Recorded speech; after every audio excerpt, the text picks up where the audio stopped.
Ladies and gentlemen of the crypto space, we're live at 11:48 a.m. on a Wednesday, December 22nd, and oh my God, what a morning! Absolutely incredible next level price action.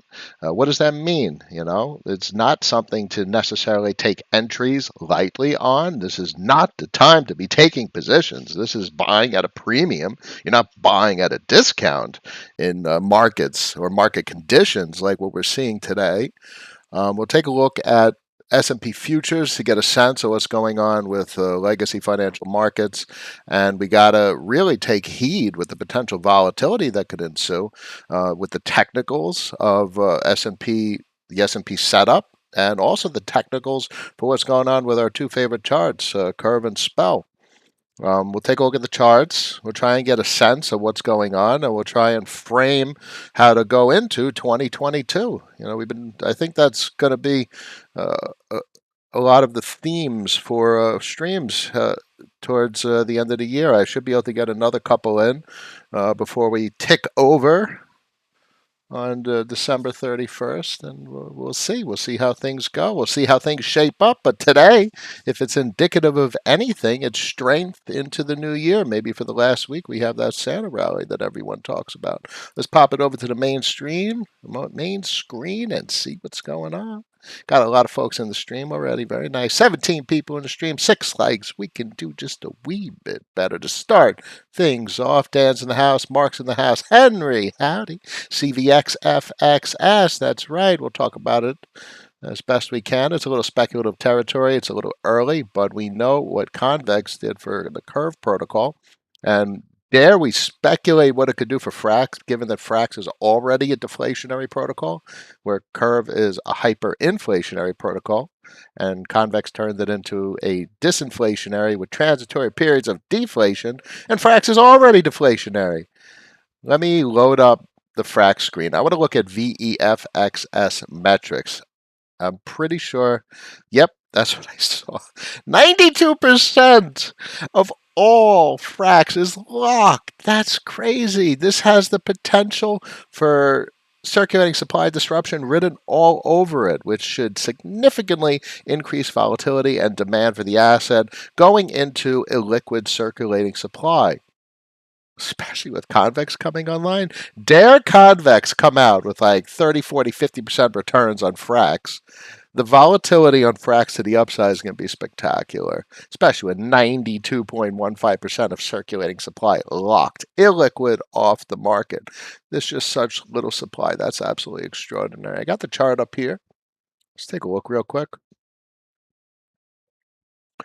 So we have these massive wicks to the upside of accumulation.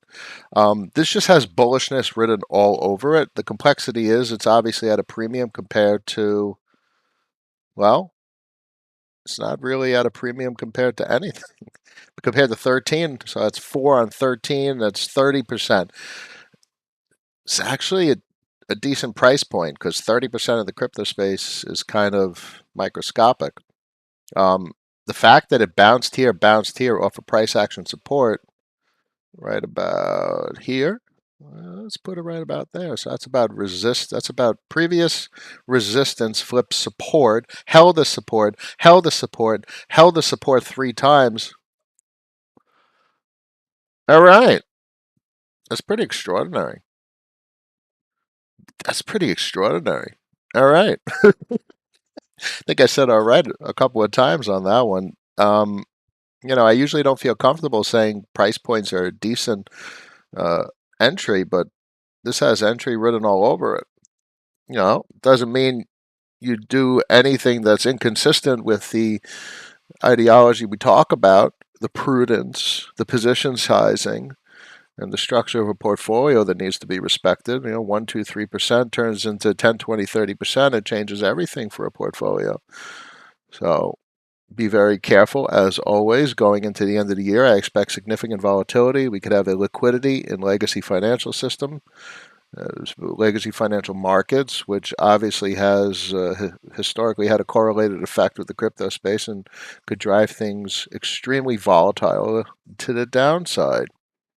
And we know what that looks like.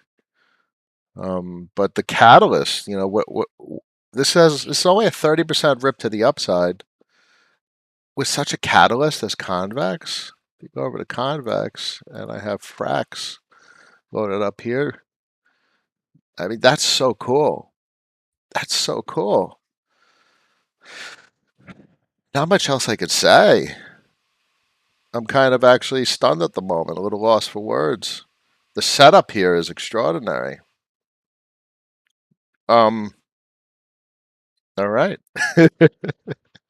Let me see what other comments are. I want to look at the spell and the curve charts as well. But Henry, you got me started talking about Frax. That is the title of the stream in many regards, and that I have very concentrated positions, very focused positions. I don't feel the need to diversify. I know the assets I'm purchasing. I look at monetary policy. I look at circulating supply. I look at catalysts. I look at macroeconomic conditions, and Frax is on the radar. And you guys know how resistant I am to saying things are on the radar. Um, so I say that with great pause, hesitation, and prudence. Timothy, good morning. Igor, hello, everyone. Earens in the house, a pleasure. Thoughts on platypus finance? No idea what it is. My friend, you see, I have no idea. And I really don't have any interest. Even if I did, it's not something I would allocate to because I have my focus, my concentration. I need monetary policy. I need the narrative. Been talking about narrative on Twitter. You need to be able to tell a story about the assets that you're looking into. What are they? What systemic significance do they have? Why is it even meaningful? Why are they powerful? Why are they profound? Why do they have the potential to be disruptive and attract attention? What kind of community do they have? What kind of developers are involved? And frankly, kind of Frax checks all the boxes, just like the Curve team, which is next level, and the Convex team as a catalyst for what it did to Curve as just a precedent for what it can do to Frax. That's crazy synergy right there. Crazy. Crypto Yogi, Noah, thanks for always being so generous with your knowledge and time. It's a pleasure. I do my best. I got to get back to work in a bit. I got a bunch of things I got to get done with before the end of the year. And I do my best to juggle the little time that I have. Alejandro, yo, yo, yo. Adrian, good morning. Jake asked, good morning, Noah. Spell and Ice Printing. Yeah, let's take a look. You're starting it off. The spell chart is insane. This might be one of the most insane charts I've ever seen. You're talking like, was it 30,000% returns off the bottom here? No, I'm sorry, 10,000. No, more, 100,000% returns off the bottom of when it launched, with an 85% retrace, and so far a 312% rip to the upside. And this pitchfork looks absolutely insane. It hit resistance on the first bar.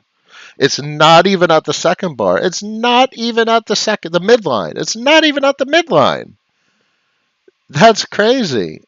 And it breached the 0.786 on the fib retrace to the downside, held as support, which is an 85% retrace. I mean, you can have 85% retraces, and bam, this asset had one. Does it go lower? It's printed a lower high. We really need to see this break the previous higher high with some breadth. Some breadth, meaning like some nice range to the upside. We're talking high. We're talking, you get this to 30 cents, but this is the log chart. Let's turn off log for a second. You get this all right, it's even worse on the non-log chart. You need some breadth to the upside because then if you have like an 85% retrace, it'll take you down to like 20 cents. You need to find a real big rip to the upside. Let's get the drawing tool and take a peek. It's got to break the higher high, and then you want to see it bounce back and turn previous resistance into support. But unless there's nice breadth to the upside, it just looks weak. And that's not a good sign. So the bullishness of this chart is simultaneously misleading and complicated to attempt to process, particularly from an entry perspective. No reason it can't fall back down to a significant moving average on the daily or the weekly time frame. You got the 100 SMA down here at 1.5 cents. You got the 10 SMA down here at 1.6 cents, and the 50 SMA down at 1.78 cents. Price action is astounding today, and you got the 200 SMA down here.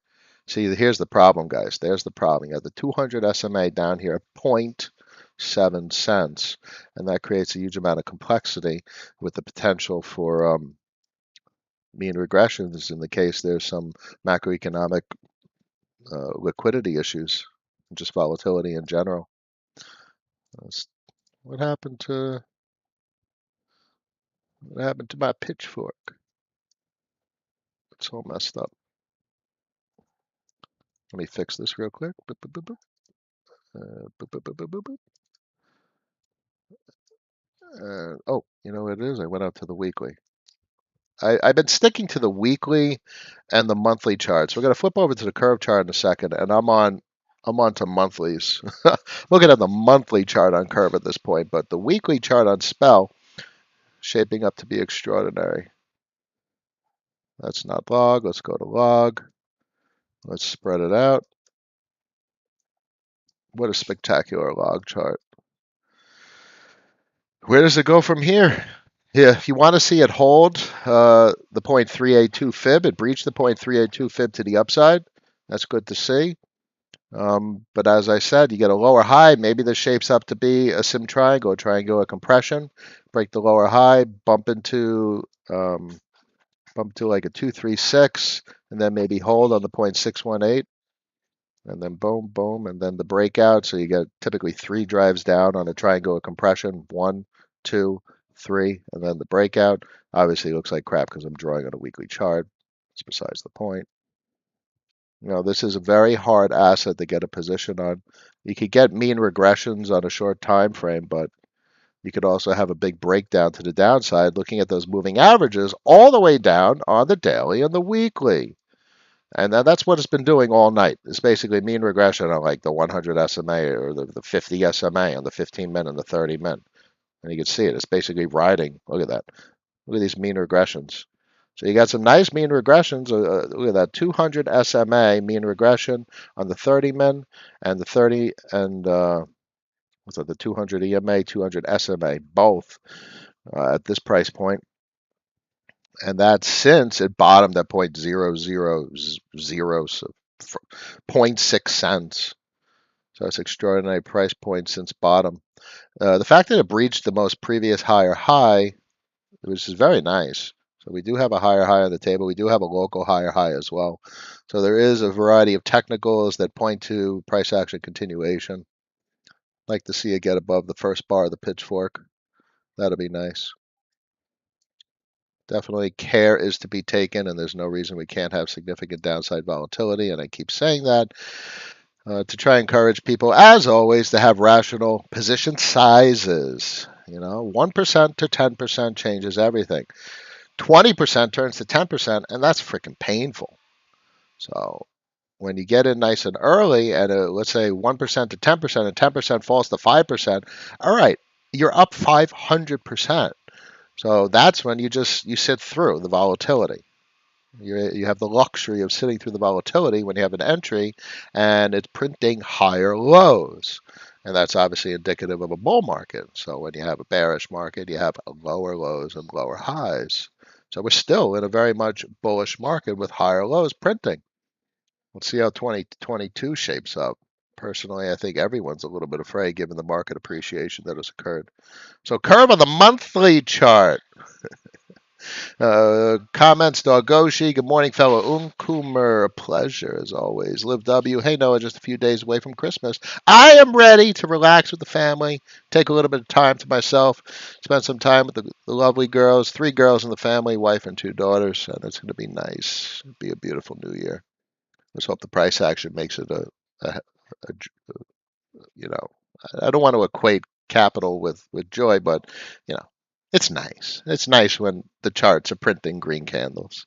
Dad finally took an FXS position during that dip around 13. Happy I did. Did good around 13.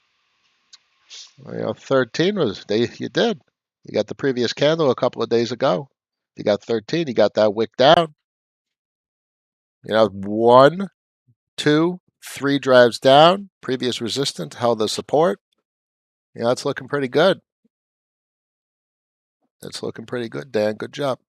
What exactly is DPI? Not entirely in sync with what they're working on, but anything that Sam is working on is profound from a monetary policy standpoint. So obviously, I'm excited. I'm excited about the Convex catalyst. I think it has the potential to be a massive asset. It's not the largest asset of my portfolio. In fact, Popsicle is still sized currently larger. Note, as always, I tell you guys, I have not sized my portfolio in its current structure. These assets were small positions that have grown into what they are. Frax was a 1% position that has grown into a 4% position, up 480%. Popsicle was a 1% position that has grown into a 6.38% position, sitting on 630% returns. So be very careful, guys. Watch your position sizes, your entries, your prices. You got to look at the technicals. You buy obviously when you're afraid that the market is going to keep going down. That's when you buy, but you got to find support. What are good potential places to find support? Where previous resistance has flipped support historically. 1, 2, 3 times. So if you get a dip down to like $12, even a wicks down below $10, $11, there's a good indication that there's going to be higher highs sooner or later because of the previous price points. With Spell, it's a little bit harder because it's a relatively new asset and it has just been insanely bullish.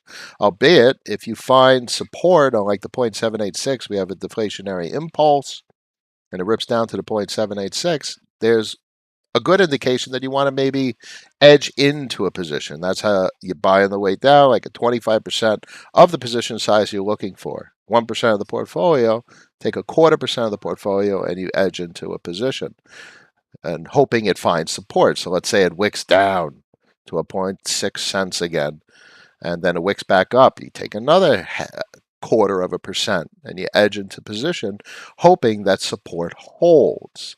And that's somewhat of a rational way to approach taking a position in these extremely volatile markets. Let's go back to the curve chart.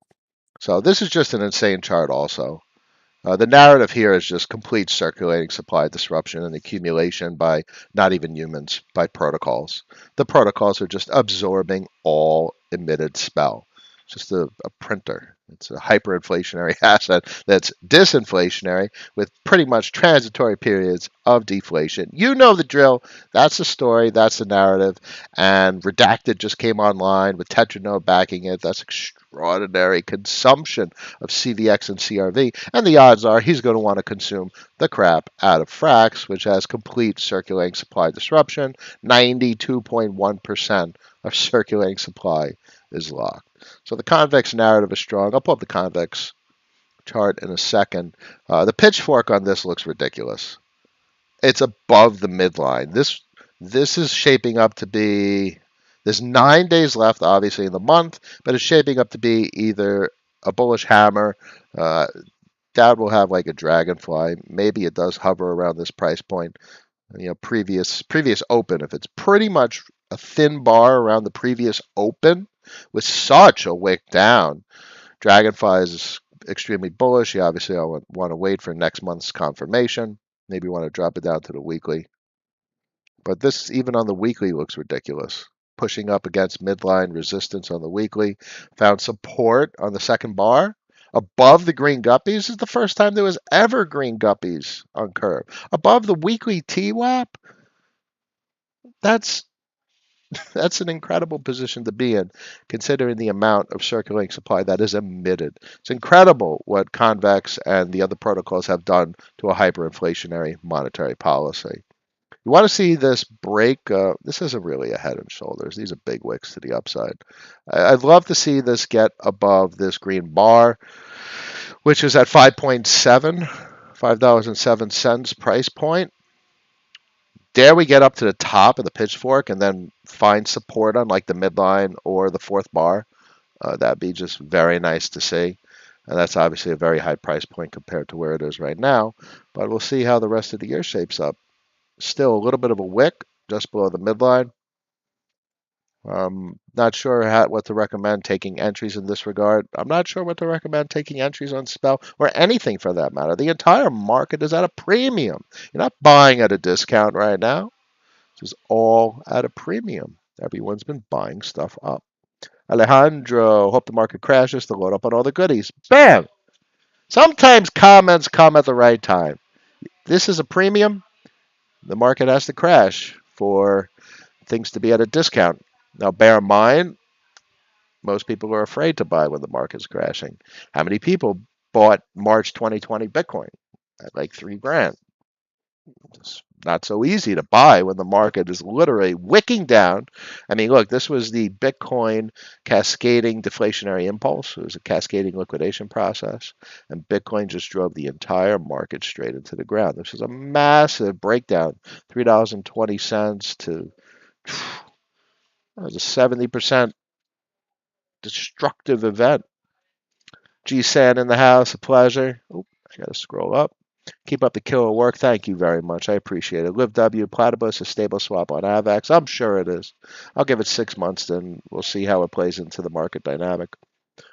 Daniel, hey Noah, enjoying the show. Thoughts on Geist setting floor price as compared to Blizz? FTM really needs a money market, and Geist TVL has been growing. That's a good point.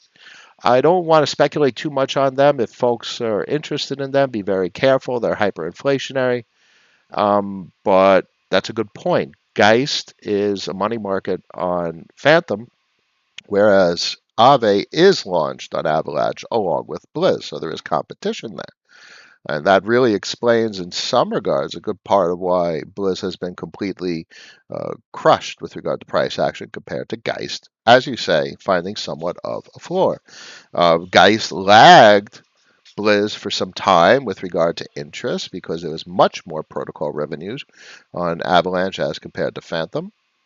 Um, I don't know what that means entirely for the future of the platforms, especially with V3 coming online of Aave. So there's a lot to consider there, and the hyperinflation makes it high risk. As I said when we originally talked about the assets, that's the type of thing you take a half a percent, not even a 1%. So what does that mean? 1% on a $100,000 portfolio is a $1,000 bet. We're talking small numbers here, but $1,000 turns into $10,000. That's a heck of a win. Geist and Blizz sure as heck wouldn't have turned 1% into 10%. They've been crushed in price action. That's where you turn 1% into 0.25%. So they're not heading in the right direction thus far. We'll see what happens. Hilda's in the house. Pleasure. How are you? Kristen, ICE is catching a nice little bid. Yes, it is. I'm not going to pull up the chart, but ICE is indeed catching a bid. Popsicle, damn, 82% for the week. It's a nice bottom bounce. Bear in mind, it had a massive blow off top up to $60, and it finally bottom bounced off $10. That's a massive fib retrace. That's a massive retrace. I don't even know where it is on the chart. I'm not going to pull it up at the moment. But it's nice to see an 82% bounce. I wrote it from $3 to $60, back down to $10, and it's back up to 20. That's good to see. Popsicle sitting at third position in the portfolio at 6.32%. Never take my position sizes. You know the deal. I explain why.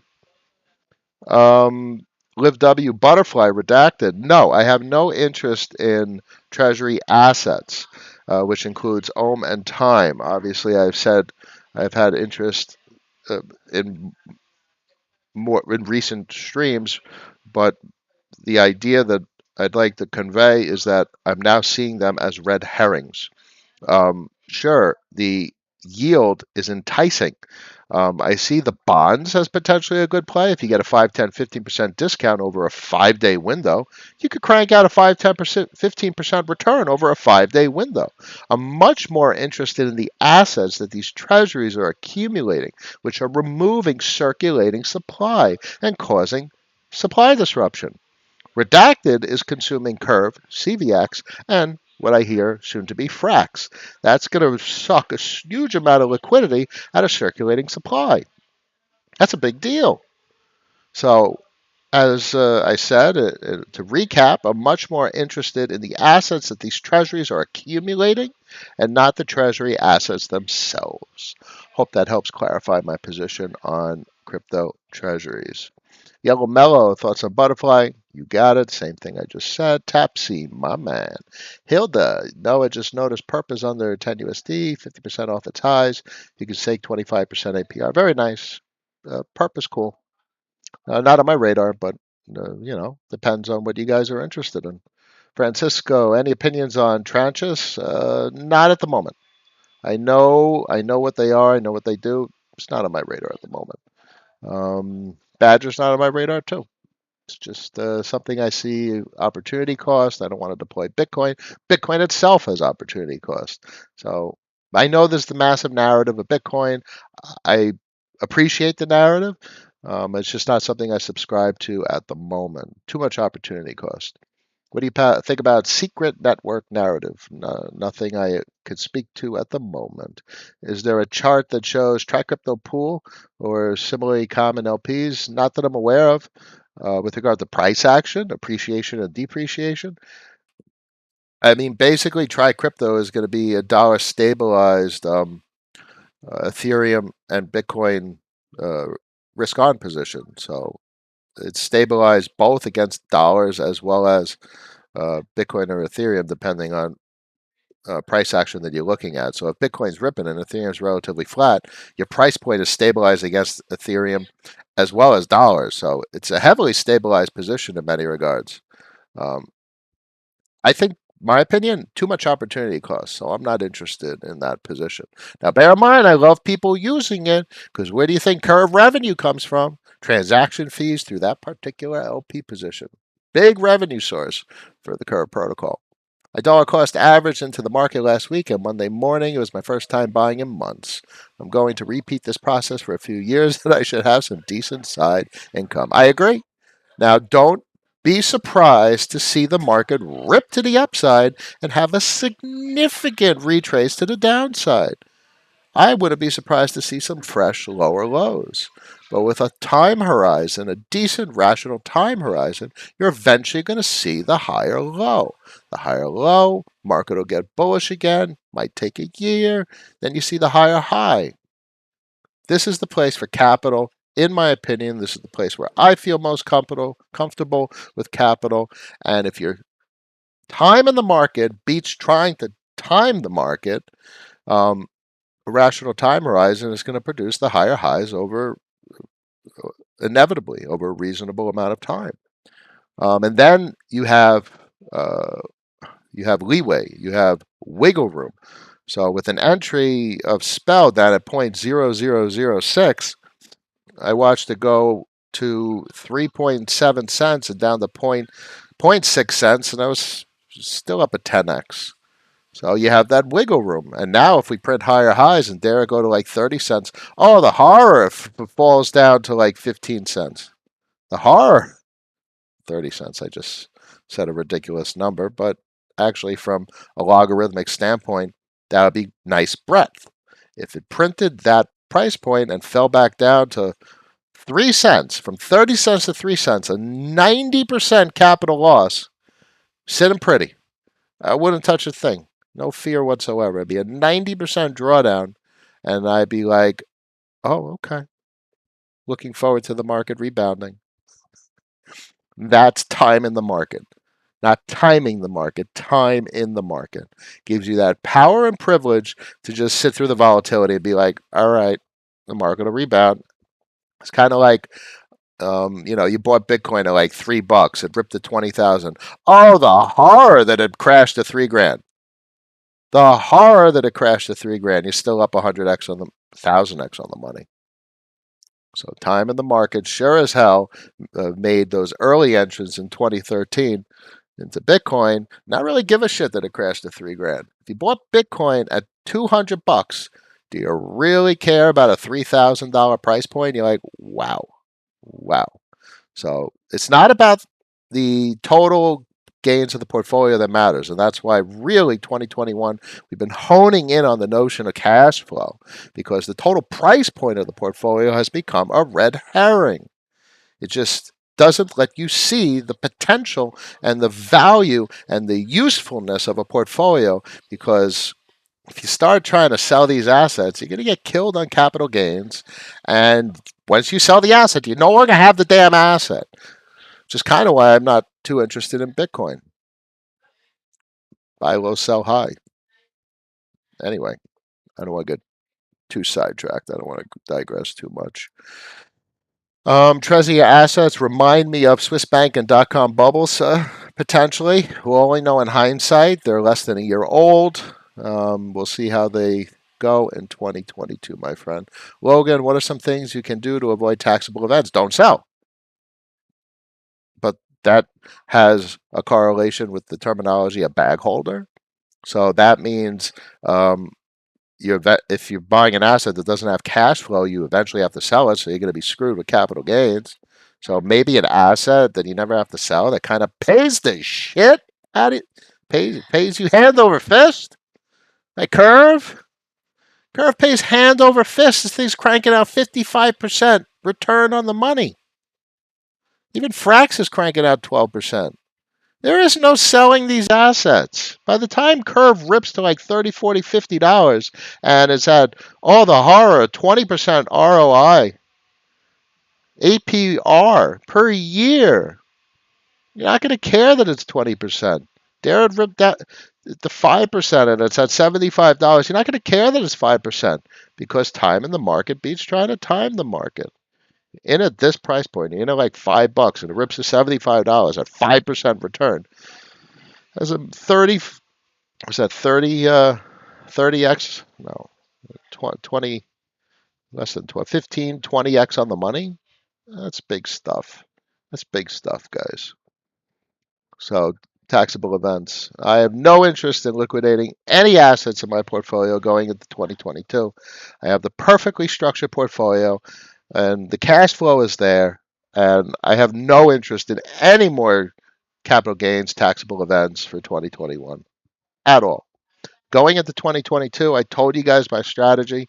I'm going to accumulate my the amount of taxes that I owe on Convex. It should take me to about May, June to accumulate the amount of capital I need to pay down my tax obligations. And that's going to be my first taxable event. And I'm going to try as hard as I can to achieve that, because taxable events are a problem and they're meant to be avoided. Dan, what's your original value prop for taking a position on Bancor? Well, that was the first AMM, the first from 2017. Bancor's old school 2017 stuff. We were buying Bancor back in 2017. That's a big deal. Now, V3 is a big deal. Whether it sticks is another story. It doesn't have the same strength and narrative as other AMMs in the marketplace, but that means it's not to be discounted. I wouldn't necessarily take a position. I think it has a fair amount of opportunity cost compared to other assets that are going into 2022 with extreme strength. But it's worthwhile to mention that I have a small position from 2020 that I'm still holding on to, sized at 0.32% of the portfolio. It just hovers. I've seen it up at $7. It's down to like 342, and my position was taken at like 20, 30 cents. So I'm sitting on 10x, 1,000% returns on that one from 2020. So I have no interest in selling that position. It's too small for me to want to liquidate anyway. So I look forward to V3, but I wouldn't oversize the position. 1% to 10% changes everything. Francisco, can you pull up the rent chart? I'll enjoy it. I'm not going to pull up the rent chart, but you know the deal. You guys know my opinion of rent. I've had 3 dark nodes for the last almost 2 years at this point. I snagged them just before mainnet launch when it was ChaosNet, and they're working. They're just working. Rent is sized at 2.53% of the portfolio. Those were 6-cent entries, sitting at 74 cents. I've seen rent as high as $1.70. So it's going to take a lot for it to get above its all-time high. It's hanging out at $1 for months at one point. Just bottom bounced off, 40, 50 cents, so it's up a solid 50%. So that's good to see. Nice rebound. You guys know the deal about Ren. Cross-chain interop, seamless cross-chain interoperability. It's a massive narrative going into 2022. And Ren is a major component in that ecosystem. One curious view. I'm glad to see community improve UX security at the Badger hack. Yeah, it's a big deal. It's a complexity. Uh, that's it's Web 2, and that's a problem. And I think things just get better. There's just too much opportunity in the crypto space for things not to continue iterating and improving over time. AR, do you claim EPS airdrops? Not currently. I will not be claiming anything until I have enough capital to pay my tax obligations. One curious view. Happy holidays. Much a pleasure. I appreciate it. To you and everyone on the stream, very happy holidays. May we all do better in the new year. Be more rational. Take more prudent position sizes. 1% to 10% changes everything. Daniel, can you briefly explain your tweet about CVX CRV diluting to 5%? Yeah, if you got 100 grand at $5 and it rips to $50, and now you have $1 million earning 5%. All right, fine. 5% is 50 grand a year. That's not so hot. But I mean, 50 grand a year, it's still nothing to sneeze at. But by the time it gets to 5-10%, in theory, the price appreciation of the curve asset should be so massive that 5% should be a lot of money. That's my speculation. We'll see what happens in the next couple of years. So check back in 4 years on that talking point. What is your portfolio allocation on Convex? No, no. Well, who said? Can What is your portfolio allocation like in percent? I don't want to really focus on that. The last thing anyone should ever do is take position sizes as I've mentioned them. My position sizes have organically emerged from 1% plays. Spell was really 2%. It's 2% of the portfolio when I took Spell, maybe 3%, and now it's sitting at 44% of the portfolio. So you don't want to take 44% of your capital and put it into an asset that's just through the roof. I mean, this thing's sitting at 2.4 cents. It can have significant depreciative pressure and push it back down to the 0.786 and try and put in a double bottom. So it's just not worth the risk to size it at a size that I currently have. The size that I currently have is the manifestation of a seed, a small rational position size that grew into what it is. No one should ever take position sizes that I ever mentioned. It would be a mistake. Fenor, thoughts on macro crypto themes outside stables? Been reading up on technicals of other one's IBC. IBC is a big deal with Cosmos. Layer 0 could be very interesting. It's like IBC it's IBC everywhere else other than Cosmos. IBC is built into Cosmos, but Layer 0 is doing some interesting things. Ren, with its H to H, is doing big things across all the ecosystems that it has scope to. So that's pretty cool. There's a lot of cross-chain stuff. And did you see this thing, Variance? Variance is interesting. I'm not interested in the asset at all. Zero interest. I see the asset as a red herring. But what is this? Variant is an AMM built on Ren. It's built on Ren. So that's cool. So you can literally swap Bitcoin to Luna. Real Luna. That's cool. That's a big deal. So, but this is Ren. The red herring is the platform's asset. And the interesting fact is the underlying technology that's Ren fulfilling its intended functionality. And they're focusing big on cross-chain interoperability. That's a big deal. So don't get caught up on red herrings. A couple of folks asked me to talk about red herrings, and look, crypto treasuries, red herring. Anything that's consuming a cross-chain protocol implementation, red herring. Focus on the cross-chain protocol itself. Everything else is a red herring unless it pays you. Cash flow is everything. You better be getting paid to hold these assets. If you're not getting paid to hold them, what the hell are you holding them for? I'm not talking about buy low, sell high, where you have to sell and get nailed with capital gains. You never have to sell with an asset that pays you to hold it. You got income. Revenue stream, and that changes everything. Paul says, is there any place to check SPL price without connecting a wallet to Abracadabra? Not to, yeah, Abracadabra says the SPL price. Let's hit it up and see. So if you go to the stake page, it tells you SPL is 2.7 cents. See right there. There's your SPL price. Incredible. Dark nodes are too expensive, but the revenue seems incredible with multiple ERC20 rewards. Speculatively, it's not there yet. We want it to be where we speculate it's going to be, but it's not there yet. It's not a high revenue position, especially compared to like CVX CRV with 56% returns. Look at this. This is a good example of a dragonfly. It'll never close in 9 days remaining for this monthly candle. That's a ridiculous dragonfly. So if you see this and then it opens above like this midline on the fork and it starts pushing up, that would be just immensely bullish. Especially green on the TWAP above the 50 SMA. Immensely bullish. And on the weekly, I mean, there's no moving averages where we are, but we're above the TWAP on the weekly, which is good to see. I really like the monthly chart for curve at this point, and it's kind of really what I want to start looking at going forward. I want to see through the noise and the short-term volatility, and that's what a monthly perspective gives you. And spell, I kind of feel more comfortable in like on the weekly. I could look on the weekly. I like this chart. It's a pretty chart. So that's my focus. Weekly for spell and the monthly for curve. Zoom out, boys and girls. JL. Hey, Noah, would love to hear more of your thoughts on mainstream finance, real estate, financial literacy, normies. Uh, we need to help them. Everyone that listens to me really should be helping everyone and anyone they can, because the first thing a normie sees is like 2 cent spell, and they're like, "Oh my God, it's so cheap." Meanwhile, it's up like 10,000%.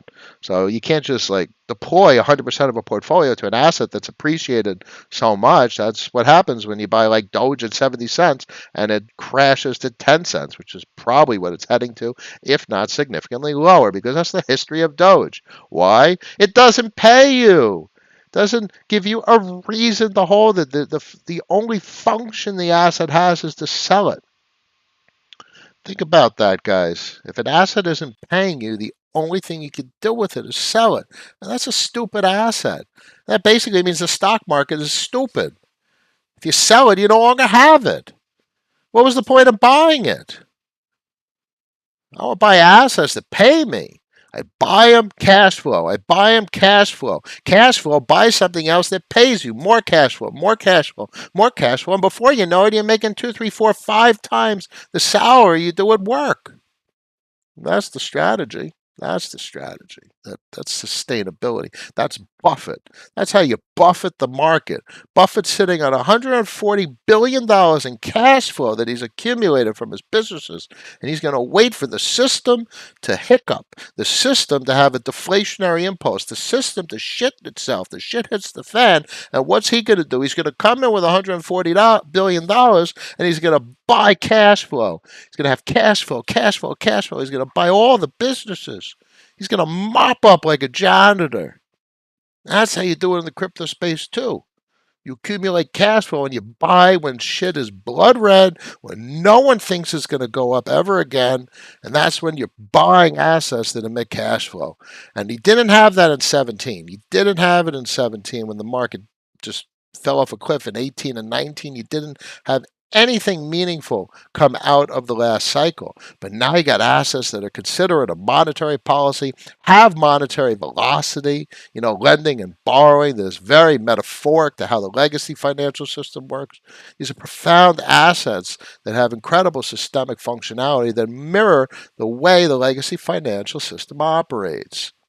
These are cash flow assets that are very, very fascinating. Conscious, what would you recommend as a template for percent allocation? 1%. So if you try, I got 10 grand, what am I going to do with it? You take $100 and $100 turns into $1,000, and it's a big deal because you have to work in percentages. If you try to turn $10,000 into $1,000,000, you're going to get hammered. You get hammered. You're going to be taking way too much risk. But you want that 100x. The only way you turn $10,000 into something that's decent for like retirement or a significant amount of income is to really hit a massive, massive win, like 100x or 1,000x. And unfortunately, those don't come along often. They're very rare. So I don't have the best recommendations, and it's not easy to get started. It's very hard. I could probably dedicate a couple of streams to trying to talk through how to talk with normies and friends and colleagues, and how to even start looking at the crypto space with a rational lens, with a rational ideology, and rational position sizing. So it's not easy. 1% places, 10% change everything. That's the deal. I'm going to stick with that for now. Dan, I think the second big narrative for next year will continue to be solid metaverse and play to earn games. Sure, I think Gods Unchained's a big deal. One of my favorite.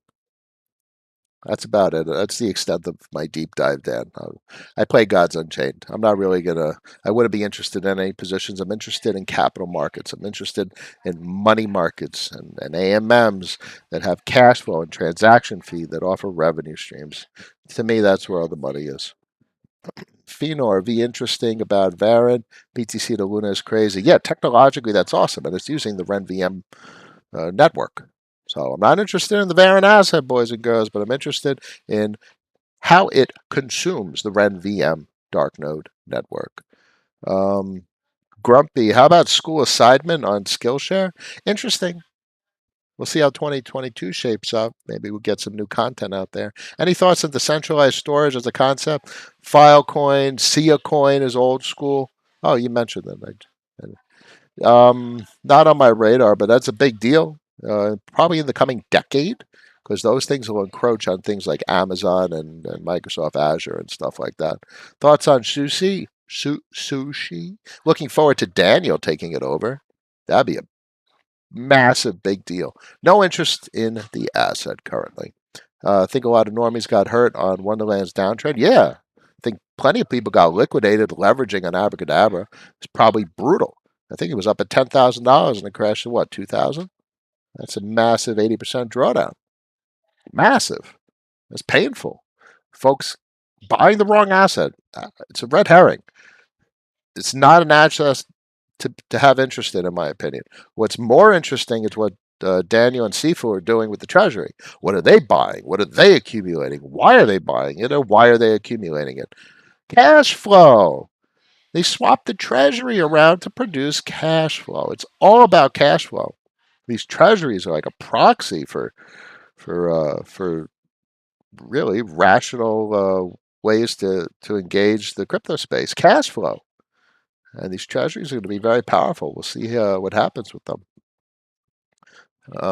So where does the other 99% go? Cash, stable coins, cracking out 10, 15, 20% returns.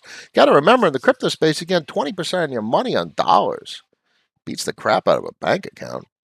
Love your intake on the market. Thanks for sharing it, Dave. It's my pleasure. Curious what you why you do it to spread knowledge. Yeah, it's just taken me years to figure out these systems in these markets to understand how to attack them.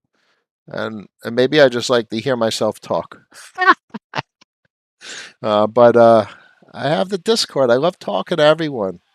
Um, Makes me happy. It gives me a purpose. Um, there's no way to explain it other than that, my friend. I've been in crypto since like 2014, give or take. It's a different world back then. Different world. Let's wrap it up for today. I got to get back to work Wednesday, December 22nd at 12:37 p.m. As always, it's a pleasure. It's my joy of the day to talk to you guys. Tell everyone to subscribe. After party on Discord, you guys know the deal. I got to catch up on my Ask Vids, and I'll do that as soon as I can. But I will see you maybe tomorrow. I doubt Friday, but I'll see you at least one more time this week. I wish you all a wonderful day. Stay safe. Be rational. Watch those position sizes. Don't over position. Be rational and spread rationality. I'll see you next time. Peace.